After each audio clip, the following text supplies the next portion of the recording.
जरा सोचिए, अगर मैं आपसे कहूं कि भारत की धरती के नीचे आज भी अरबों रुपए का ऐसा खजाना छिपा हो सकता है जिसे पाने के लिए बादशाहों ने जंग लड़ी, अंग्रेजों ने खोज अभियान चलाए और आज भी लोग अपनी जान तक जोखिम में डाल देते हैं, लेकिन आज तक किसी को वो खजाना पूरा नहीं मिला। आखिर मुगलों का वो रहस्यमयी खजाना गया कहां? कहानी शुरू होती है 17वीं और 18वीं सदी से। उस समय मुगल साम्राज्य दुनिया के सबसे अमीर साम्राज्यों में गिना जाता था। सोने चांदी के सिक्के, हीरे जवाहरात, बेशकीमती तलवारें, मोती और अनगिनत कीमती वस्तुएं शाही खजानों में भरी रहती थी। लेकिन फिर मुगल साम्राज्य कमजोर होने लगा, विद्रोह बढ़ने लगे, मराठों के हमले, अफगान आक्रमण और सत्ता की लड़ाई ने पूरे साम्राज्य को हिला दिया। कहा जाता है कि जब हालात बिगड़ने लगे तो कई शाही अधिकारियों ने खजाने को दुश्मनों से बचाने के लिए उसे गुप्त सुरंगों, किलों और भूमिगत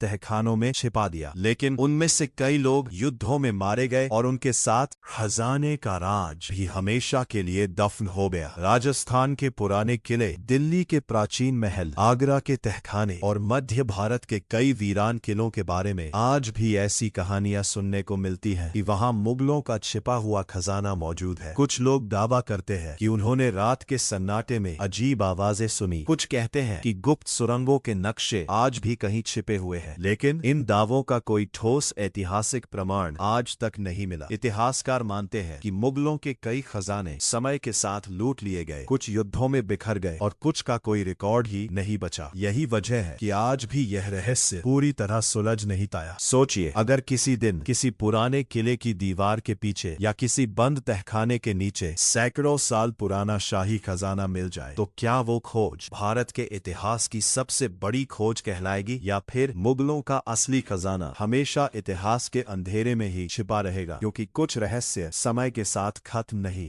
होते, वे हर नई पीढ़ी से बस एक ही सवाल पूछते हैं, क्या तुम हमें खोज पाओगे?